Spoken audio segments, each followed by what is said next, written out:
Hello, everybody, and welcome to the latest Blood Red podcast from Liverpool Echo.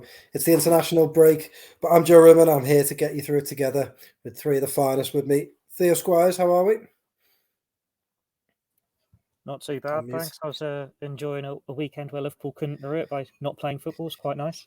Yeah, just said it's the international break and we'll get through it together. But really, what would be nice is if they just extended this international break to August and we could all just forget about football for a few months. Well, Isn't that right? Came through last week, wasn't it? That they're going to extend it for a couple of years anyway, so we get a 3-week one. Yeah, that's in September, isn't it? Yeah. Yeah, we won't talk about that, but I don't mind that. Certainly at the moment. How are you, Keifer? You all right? Recovered from Madrid? Just about. Phoneless, but we march on. But now I'm the opposite. I despise the international break. I mean, sometimes obviously it can come at a good point, but especially when you're coming off the back of a few defeats and it just lingers for a couple of weeks, I find that just so tedious, and you kind of dealing with the same stuff. I find that it's like my pet peeve. So counting down the days till City, really. See, I'd agree. Usually, I'd be right with you, but the problem this year is, in the past, if you lose going international break, you're quite confident you come out of it and you'll put it right. But this season just hasn't been like that. So yeah, I'm quite happy for it to roll on. What about you, Rich Garnett? Are you happy with this international break? Yeah, I'm finding ways to experience joy in football away from Liverpool momentarily, which was surprisingly easy actually. My lad scored a double hat-trick on Saturday.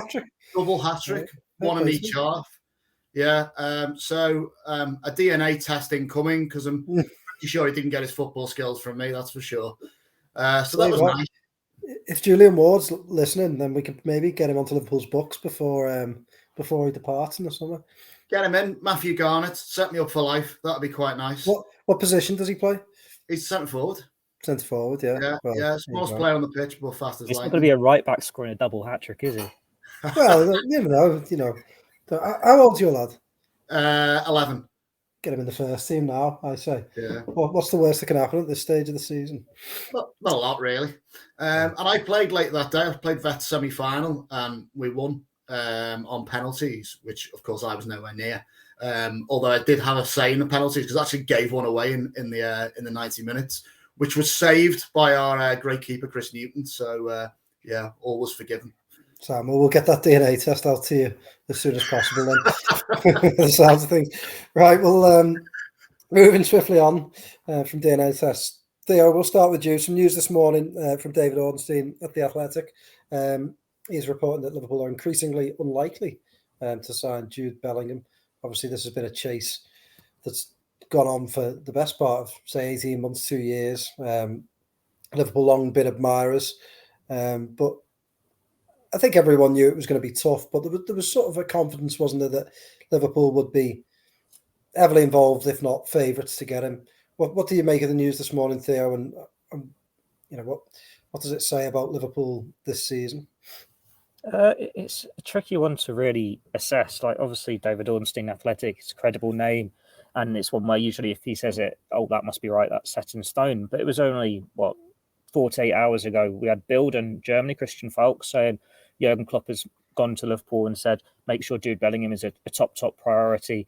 He is the player I want more than anyone else. It's like, well, we've had 18 months, 2 years of this now, and it's become a very tiresome roller coaster with many twists and turns with your Liverpool, Man City, Real Madrid, whoever else being linked with him. And they've been given more transfer boosts and transfer blows than any of us can keep count of. 1 minute, one of them's leading in the race, the other one's pulled out. And then it's just a complete cycle. Oh, Real Madrid are now leading the race. Man City have pulled out. And then it's Liverpool's turn. And really, what David Ornstein said, there's nothing new there, is it? We knew if it comes down to purely finances, Manchester City have more money. Real Madrid have more money. We know if Liverpool aren't in the Champions League, it's a little bit hard. There is nothing new there. It's just they're now out of the Champions League. They haven't played this week, and there's a bit of a gap forming the top four. They've got these 3 horrible, mouth-watering games, depending on which side of the fence you sit, against City, Chelsea and Arsenal when they come back to, so they could be miles off the pace. And then it looks increasingly unlikely that they'll be in a position to sign Jude Bellingham. But like we said on this podcast before, it depends what Jude Bellingham wants to do. If he is just going to be determined by money and he goes to the highest bidder, Liverpool probably can't compete with that. But if his family and his advisors sit down and think Liverpool is the best option, maybe there is still something there. Like, we're still March. There's going to be another few months here before this is resolved. There's going to be some more twists and turns here, and it just depends what happens now. Like we're saying, Liverpool might not make Champions League now. They could go on an unbeaten run, go and take points off City, Chelsea, Arsenal. Everyone's feeling confident again, and they find a way to finance a deal for Bellingham. Like they obviously had the money for a midfielder of that caliber last summer when they're going for Tchouaméni, and it's a player they've waited for. They've known how much he was going to cost for a long time. Maybe the asking price has gone up and up. I think when we were talking about him last summer, you were saying 85, 90 million. I don't think anyone was going 130 plus. But then that's down to Julian Ward and all the other sporting directors to sit down around the negotiating table and sort something out. You're hoping from a Liverpool point of view that they can come back to the table and they can sort it out. But at this stage, it's still just speculation. Like his future's not be decided now in March. If he's a player who's got his head on his shoulders and, as he keeps saying, he just wants to focus on Dortmund for the rest of the season. And we've seen twists and turns in other pursuits in the past. Like we had 2 years of Kylian Mbappe looking certain that he was going to be going to Real Madrid, only for an 11th hour U-turn last year. If you want Liverpool examples, Timo Werner, he spent a year looking like he was certain to go to Liverpool, and then the finances weren't possible there. But then if a player wants a club, then it sometimes happens. Tchouaméni wanted Real Madrid, no interest in anyone else. He went there. Virgil van Dijk wasn't interested in Man City, wasn't interested in United, Chelsea, whoever was asking for him. It was only Liverpool for him, and they got the player. It's just all these other contributing factors. If it's just money, Liverpool will struggle. Everything else, they still might have a chance. All that being said, Keifer, increasingly unlikely is quite a big line. Respectfully, Theo, I sort of disagree saying there's nothing new in there. I think that in itself is a big line. Keifer, if they don't get him, how big a blow PR-wise is this to Liverpool, their owners? Because I know Liverpool will say, well, we didn't drive this speculation, the media did. But this is a player who the manager's been out on record praising more than we've ever seen him really praise an opposition player. Certainly one that he knows he can get. And two, if Liverpool wanted to, let's face it, they could have shut this down. They have shut down other transfer rumours before. So would this be a bit of a disaster for them if they didn't land him? Oh, absolutely. I think obviously with everything that's gone on this season with the midfield and obviously the obvious problems that there has been, I think the kind of the shining light or the light at the end of the tunnel has been, Bellingham coming this summer. And whilst I don't think he solves everything entirely, and I'm sure we'll get onto, other midfielders that they might need to bring in to complement him, i.e. Mason Mount or Mateus Nunes or someone like that. I think Bellingham is the one you're looking at and you're thinking he's 19 years of age. You can easily get 10 years out of him and he probably still has a resale value because he's 29. So I think he's the big one and he feels like, the next poster boy of Liverpool. So, on and off the field, it's a massive signing, obviously the face of English football at the moment. And if they weren't to get him, as you say, Joe, it's kind of become the worst kept secret in football, really. And, there's been times, you even look at the Southampton Van Dijk saga when there was all that kind of behind the scenes, discussions going on. And then Liverpool quick to put out the statement when, there was allegations of tapping up behind the scenes and all that. And they kind of distanced themselves from him at the time in the summer of 2017. Obviously, with Bellingham, they haven't done this. And obviously, for Dortmund, it'll be music to their ears, kind of, or the noise, because obviously it only drives the interest up, which will obviously drive the price up. But as you say, Klopp hasn't shut it down. Managers in the modern day are always quite, poker face and straight face when it comes to transfers and talking about players who they don't own. But Klopp's been on the record, numerous times. I think it was in the summer. He said the only problem is he isn't available at the moment. So he's obviously clearly a fan. And I just think, as I say, that's been the one thing that Liverpool have been able to hold on to this season. That, while they might not be competing with City and Real Madrid in the Champions League and the Premier League this season, they still kind of have that muscle off the field. And I think if someone like Jude Bellingham, picks Liverpool over Real Madrid, or the other clubs that are linked to him, I think that still holds Liverpool in good stead, regardless of whether they finish in the top four. And that kind of adds to their pulling power for next season. If you're a Mason Mount and you see, Jude Bellingham going to Liverpool, still believing in the project, buying into the project, you think, well, why shouldn't I? But I think obviously if you don't really have someone, I think maybe it could become a bit harder if you are looking at Europa League football or no European football at all. While it might only be for 1 or 2 seasons, I just think it might become a harder sell. But I suppose if you've already got those, big names, you've got obviously Virgil van Dijk at the back, you've got Alisson Becker, you've got Mo Salah, and you've got Jude Bellingham in there. I just think it makes it an easier sell for the rest of the project and the restructure. And also as well, with Julian Ward departing, I think with there being so much uncertainty around kind of who's going to succeed him and kind of all the noise, obviously with him kind of resigning so unexpectedly, I think if they were to pull off a transfer of that magnitude before he goes, I think that sets up the whoever succeeds him in good stead, because they aren't having to tackle that a massive overhaul as their first job. It'll be made that slight bit easier. And if they are to miss out on him, then whoever comes in is going to be kind of faced with that enormous stress of trying to find a Jude Bellingham replacement. And then all of a sudden you've got clubs in the market who know you're desperate for a midfielder, and then you're probably not panic buying territory, but you're probably overpaying for players. And I'm sure that the fee for Bellingham is probably going to be north of 110, 15, 20 million.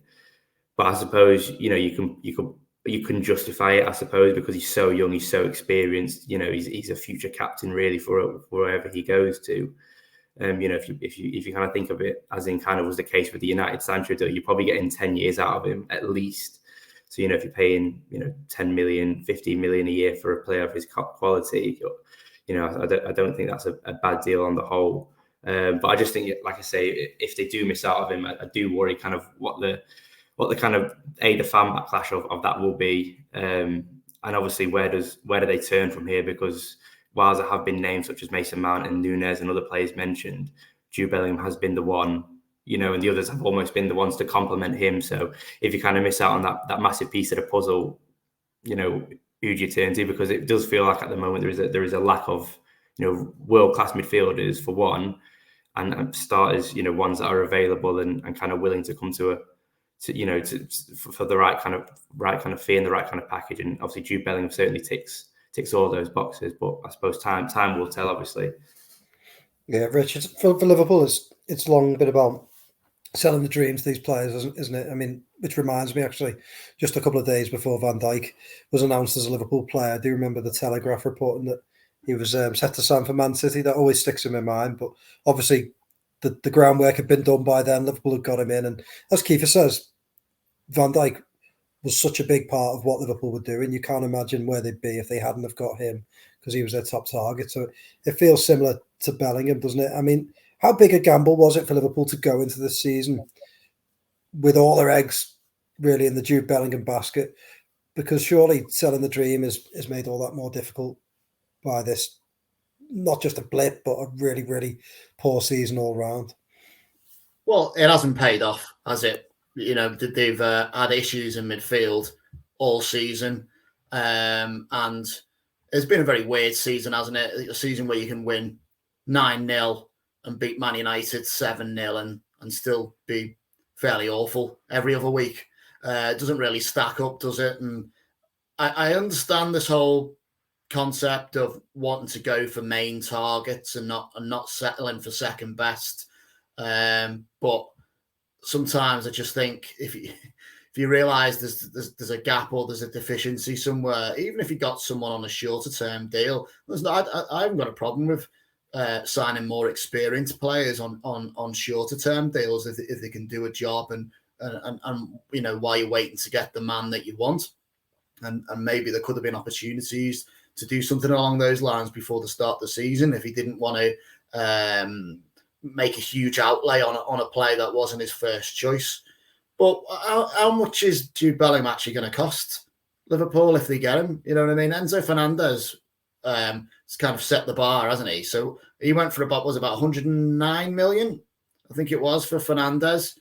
He's played 10 games, hasn't scored a goal yet, so that's going well. And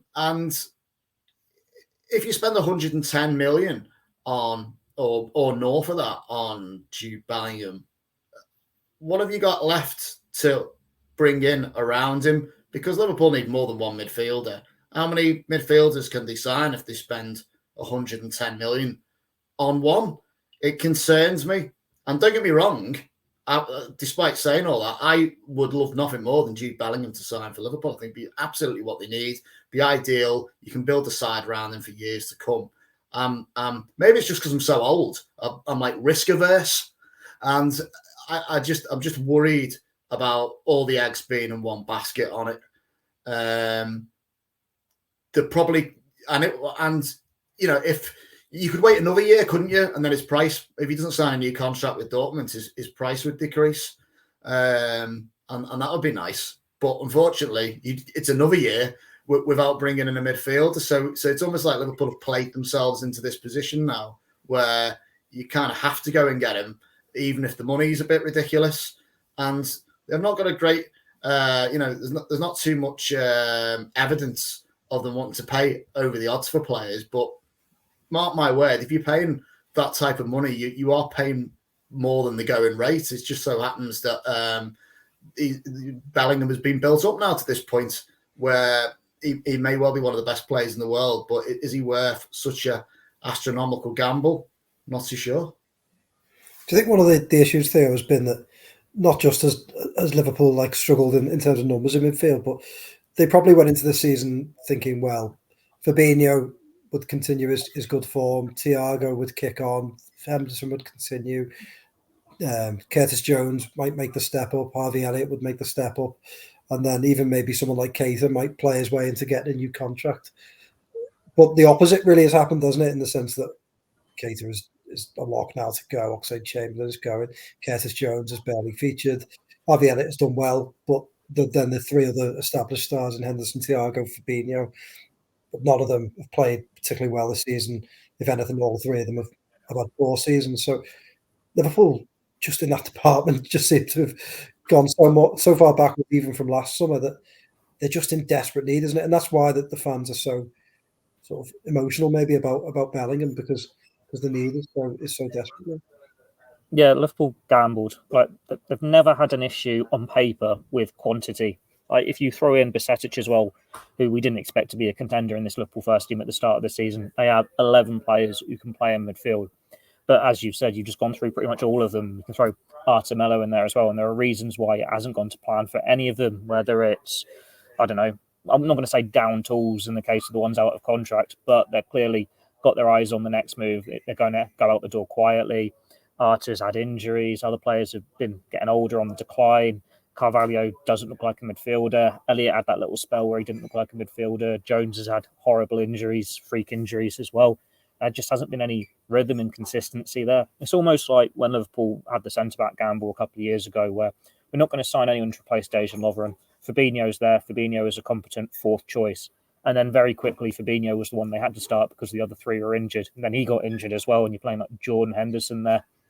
Liverpool, because they've said in the past, every transfer has to be right, and they don't have the endless riches of other clubs. They have to be a bit more considered with it and take these gambles. And this season, it hasn't paid off at all. Like the three players that were first choice last year, Henderson, Fabinho, and Thiago. I wouldn't say Thiago's fallen off the cliff to the extent of the other two, but it's just not been anywhere near as good. You wanting that player at their peak to step in and make a difference. Keita, when he signed, he would have been that, I suppose, player bridging the gap. He is the one who should be in his peak years. He should be the one who's getting this new contract, and you want to be partnering with a Jude Bellingham and a new holding midfielder, or Fabinho if he was still had a bit more life left in him. But he's going out the door quietly. He's barely featured because of injuries, and when he does get on the pitch, his form's not been great at all. It's just been the story of his Liverpool career for the majority. And they've had so many players that have had these spells of inconsistency, the injuries. It feels like they need a clean slate. They need to get rid of all the deadwood, all the players where it hasn't worked out, and just bring more in, and hoping that you're not going to have the injury problems. You can show a bit more durability. But then just in Bajcetic gets struck down by, a adductor injury, a stress injury, and he's out for the season. Maybe it's just something behind the scenes as well there. Liverpool, the way they played, the way they put all this strain on players. And when they have one injury go, it triggers a second and then a third. They need to get out of that cycle of injuries and being able to get the rhythm back, get players at the peak. And it's one where when you've got 11 midfielders, even if you lose 4 to injury, that is enough for 2 starting midfielders. You're expecting enough quality there. But having gone from nearly winning the quadruple, it's fallen apart. The quality just isn't there anymore. I think Alex Ferguson famously said you get 3 or 4 years out of team and then it's out of the cycle, and it has to change. You need fresh ideas in there. Liverpool got 6 years out of theirs. They squeezed it got every last drop out of it. And now we're at that stage where they're in transition. It's an aging squad. They need new fresh faces. They need new ideas. and it's been a long, painful season. Slow play with midfield. They're just out of ideas.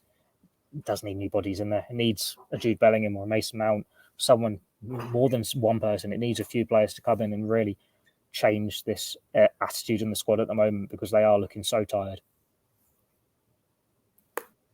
Keifer, do you think this is purely a money thing? You know, a lot of criticism, some rightly, some wrongly, goes the way of the owners. But is this a money thing combined with a manager who is, as Theo's just mentioned, very loyal to players, and perhaps a transfer department who've seen gambles pay off before? You think back to Van Dijk, that was a gamble that ultimately paid off, waiting for him.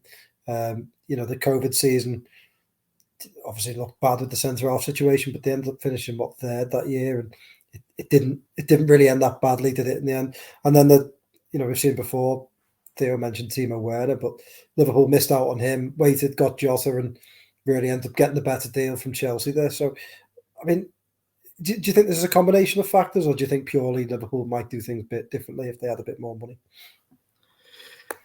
Well, in regards to this season alone, I mean, I don't know if people want to hear this, but my view on it is, I think it's a Klopp thing, and I think it's Klopp being not too loyal, but I just think it's a thing, as we talked with, in terms of targets, and being not too stubborn, but he knows what he wants, and he kind of doesn't deviate away from that. As we touched on with Van Dijk, obviously at the time there was links with Koulibaly and kind of other members of the squad, and other centre halves, and he waited for 5-6 months until he got Van Dijk in January, and obviously that paid off, and that was a huge call, and that obviously kind of transformed Liverpool. And he's probably looking at a similar situation now with the midfield. As Theo said, the money was there for Tchouaméni last summer, and obviously if Real Madrid hadn't been in the conversation, or he hadn't fancied Real Madrid, he would have ended up as a Liverpool player. So that money just doesn't disappear overnight, and I think everyone knew, regardless of I don't think anyone could have planned for Fabinho to fall off a cliff in the way he has done, but I think many people would have said Liverpool do need an alternative, because when he wasn't playing, or he wasn't at his best, or he wasn't fit, or whatever, you had Jordan Henderson, who obviously at that stage of his career, wasn't best as a number 6. So I've always kind of thought for this year, I thought the blame kind of lies with Klopp, and he said when Henderson got the injury against Newcastle on the eve of deadline day in the summer, and then he obviously said that they were kind of looking for solutions that night, and obviously Arthur Melo comes in the next day. So in terms of that, obviously I think the owners have provided the money, and that's there for them. I think there's a bigger problem at Liverpool, because I think over the past 5 or 6 years, the pool of players who have been able to improve Liverpool has been so big. You look at players like Robertson, Wijnaldum, Shaqiri at the bottom end of the table, and yes, they all got relegated with their clubs, but obviously there was data and metrics that indicated that they could help elevate Liverpool at the table. But I think, again, you look at last season in terms of how close they were to something that's never been done before in winning a quadruple. How do you improve upon that?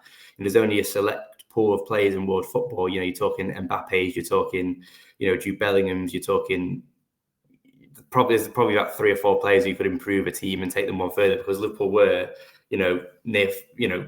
near perfect for so much of that season. So I think that is a big problem, and obviously those players command huge transfer fees, as we've talked about with Jude Bellingham. So it's kind of, you have to go all in. You can't. I don't think you can do it half-heartedly and think, well, if we don't get Jude Bellingham, we want to get some lad from Stoke who's played 20 games and he's going to cost 8 million, but he's got room to improve.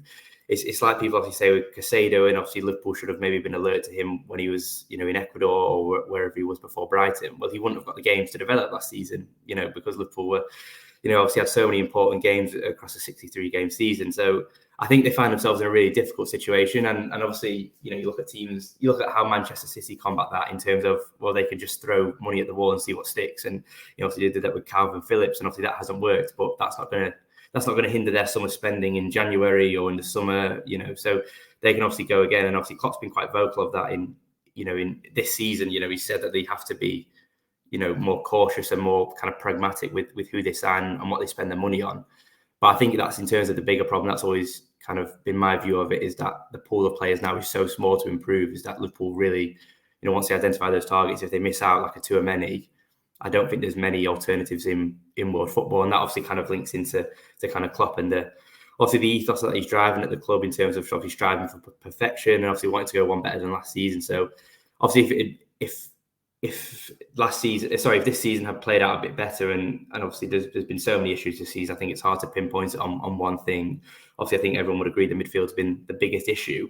But if it had gone, maybe if Liverpool were third at the moment, not in a title race, but maybe just comfortably in the top four, I think people would have said, well, it's a bit of a masterstroke that he's kind of got one more drop out of those players each, and he can go again this summer and add, a Mason Mount or Jude Bellingham and someone else and rejuvenate it. You wave goodbye to Keita, an Oxlade-Chamberlain. But like I say now, obviously because that hasn't happened, and the kind of, now fighting to get into the Champions League again, I think obviously kind of it maybe highlights the bigger problem there and the bigger kind of issue that kind of lies on Liverpool.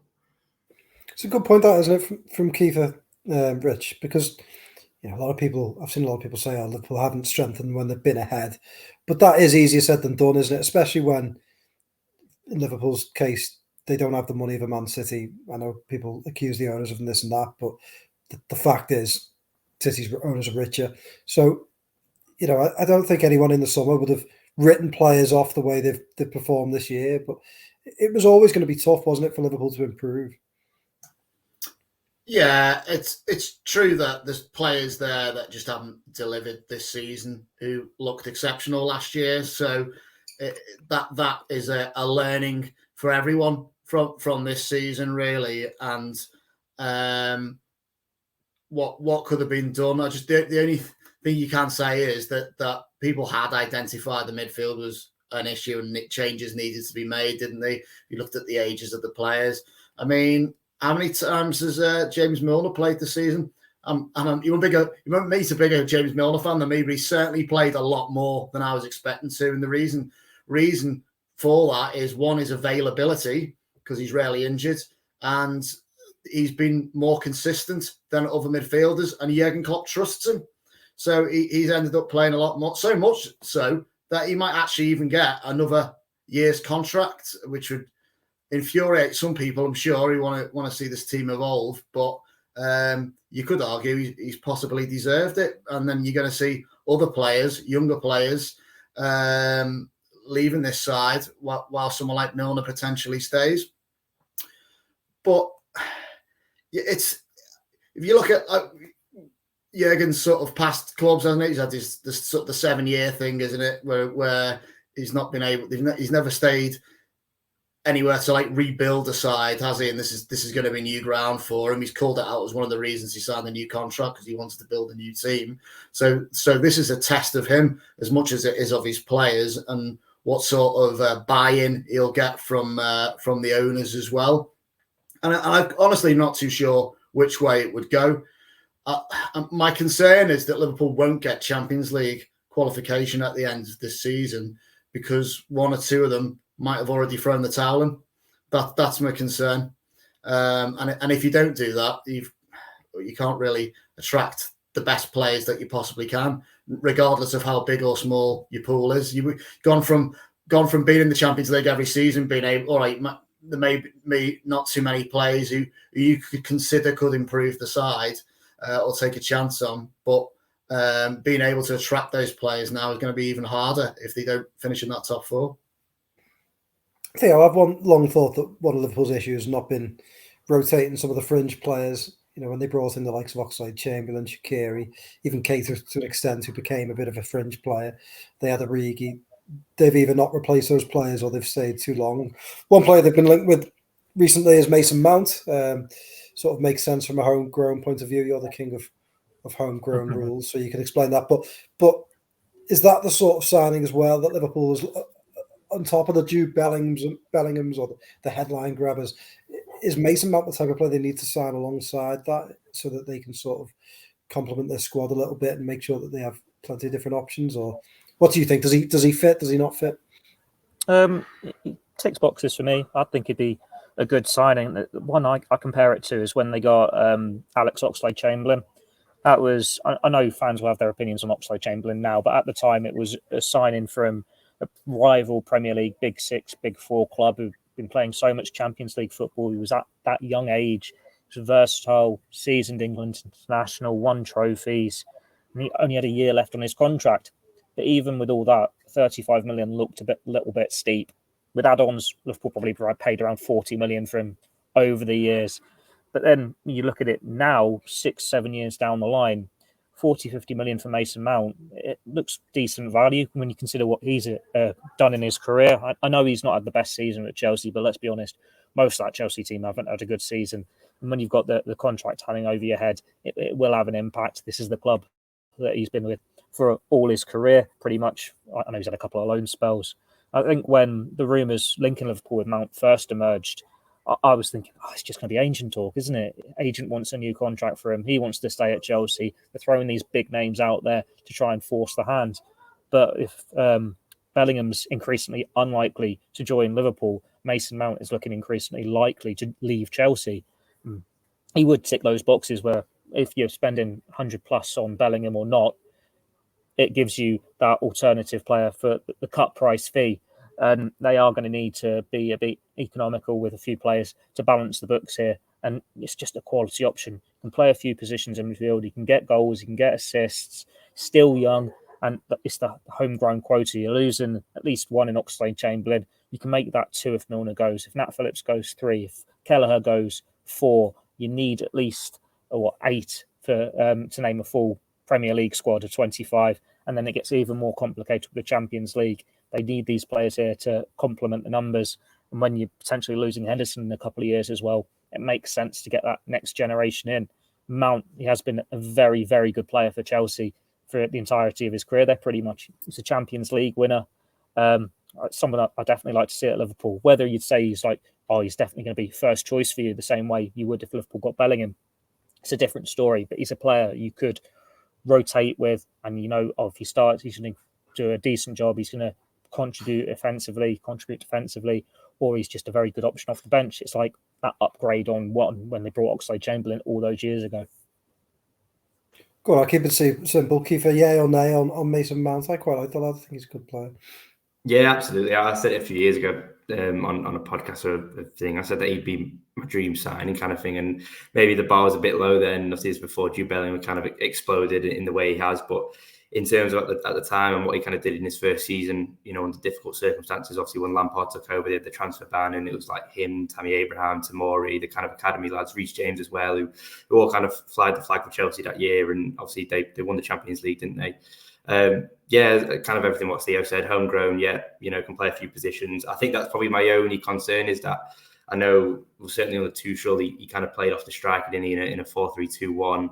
But I suppose obviously versatility is not a bad thing, and obviously I know he's played a bit deeper in kind of central midfield positions for England off the left hand side. You're looking at Thiago; he's not getting any younger, so a replacement for him. I think it'd be a really good signing. Obviously, Klopp's gone on record before and said that he's what a brilliant player he would be, and I think it might be a lot of money with 1 year left on his contract if you are talking 50 million and above, but.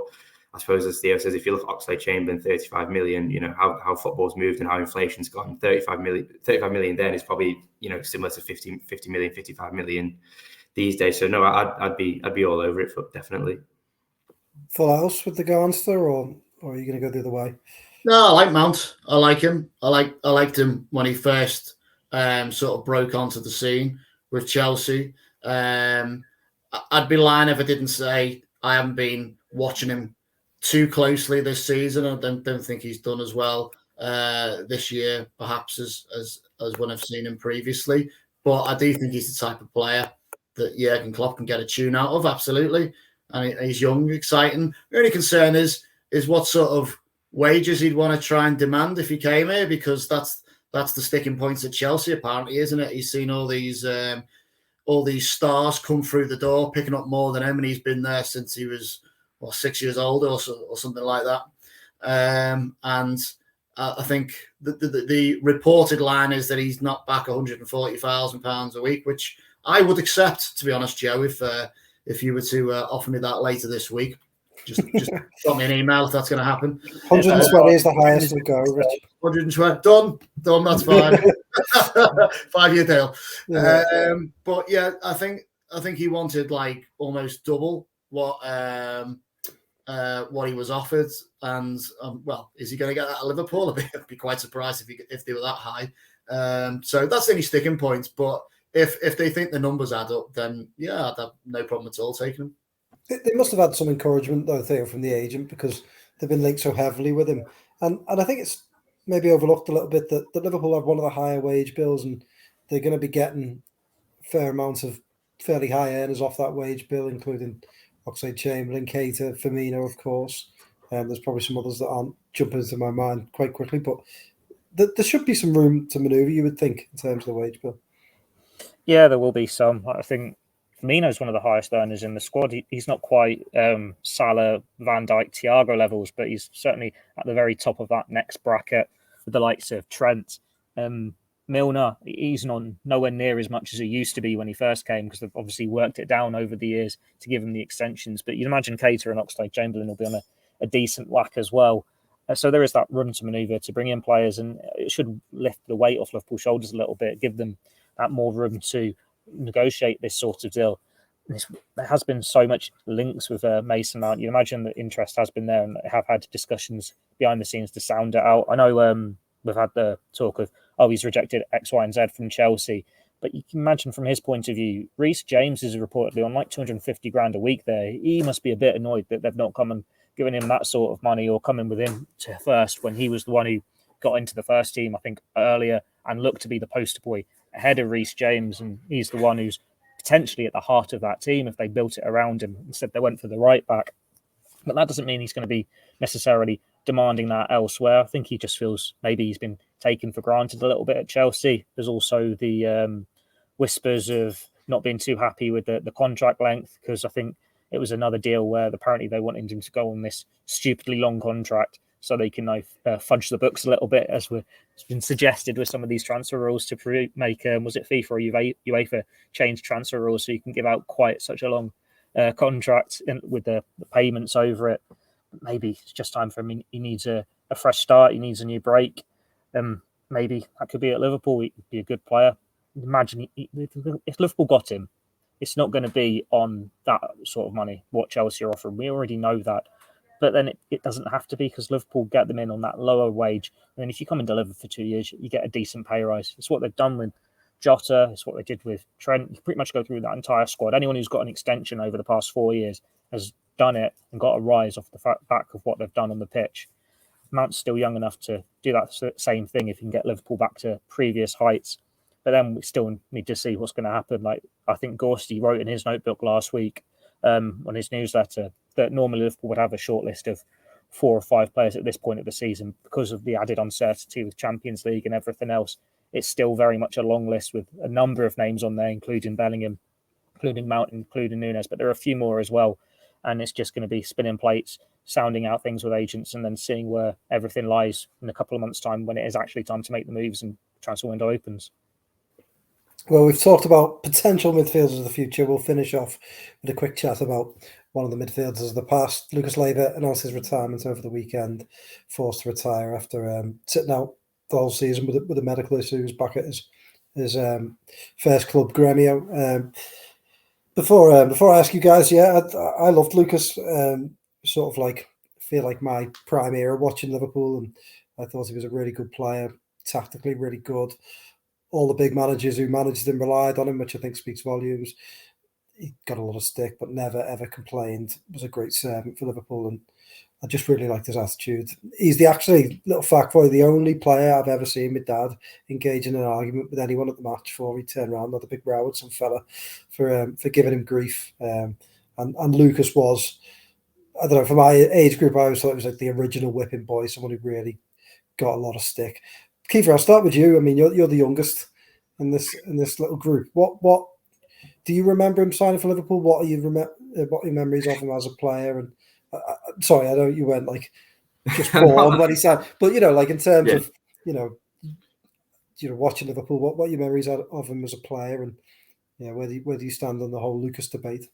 Yeah, he's one of those. I think he was always a player that I thought if I ever was lucky enough to play for Liverpool, I would be that, in terms of, maybe not the best, but you kind of always give your all kind of thing. And I think, as a young football fan, they always, obviously, you like the big names, your Gerrards, your Torreses, and even, your Carragers. But I think, I always, to go off topic, but I always used to like Henderson, because I thought he was, as you say, he was kind of the next whipping boy, wasn't he? And, I kind of take a soft spot for them and kind of prove people wrong. And Lucas was obviously that before his time. And, as you say, Joe, so many managers relied on him, and, obviously he wasn't the most glamorous, but, you know, he was obviously quite unlucky with injuries. I remember he got one at Chelsea I think it was under Kenny, wasn't it? And that kind of set him back, you know, over a year. I think he'd done his ACL.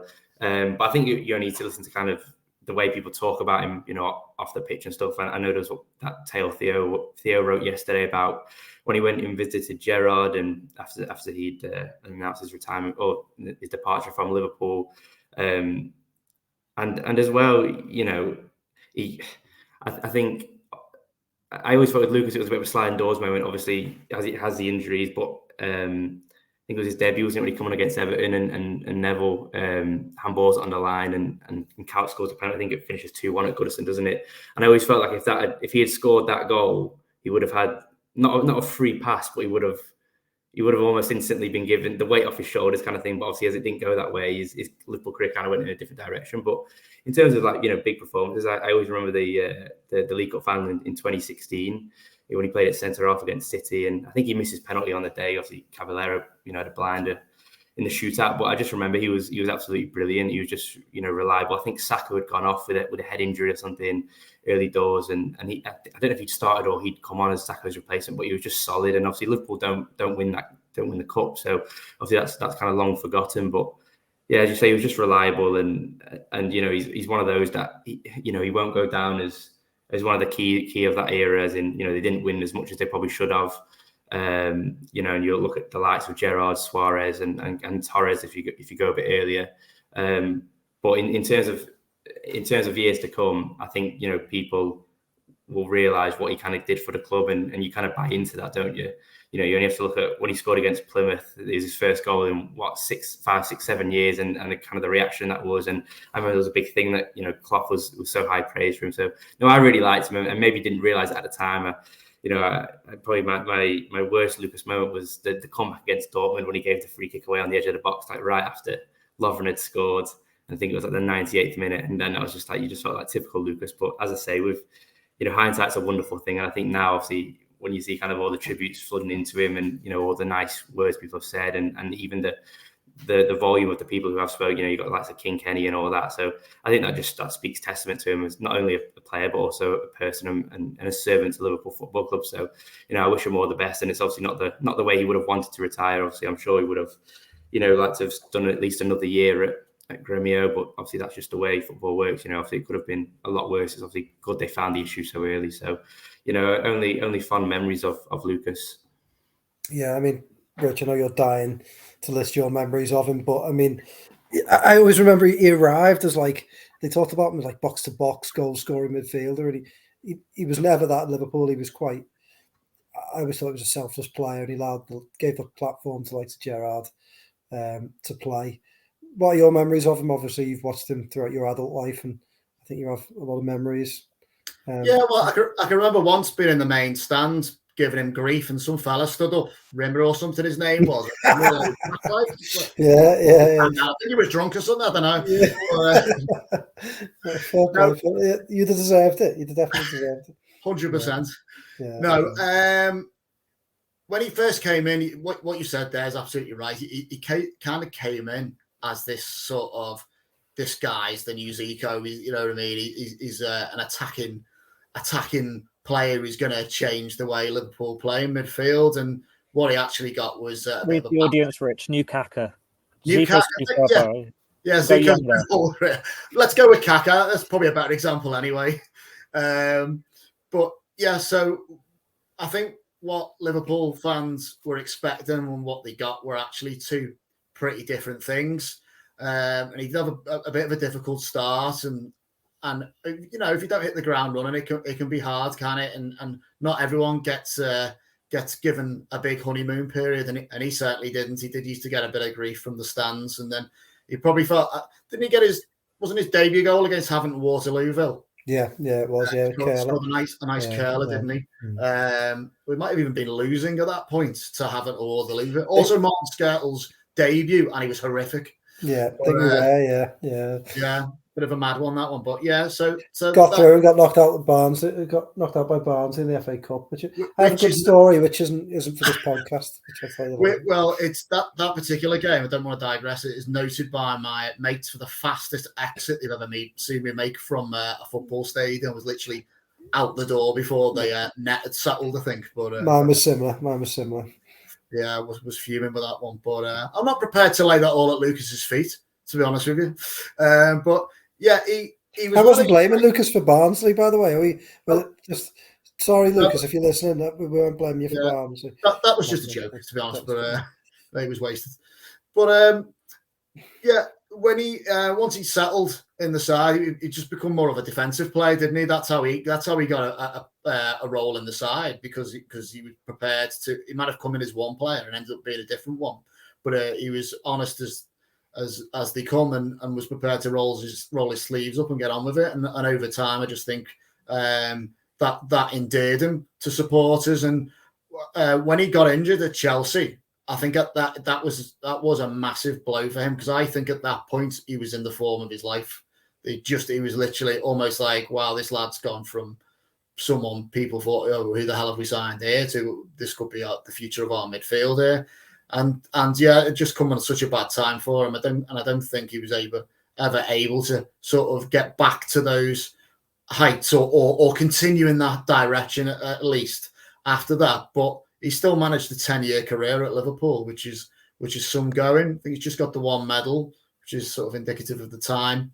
But yeah, he's a very likable character, and I have sort of kept an eye on his on how he's done since he left the club, which you perhaps might not have said for every player of that era. So shame he's had to call it a day, but good on him for coming over here and in the end making a good career for himself in the Premier League and at Liverpool.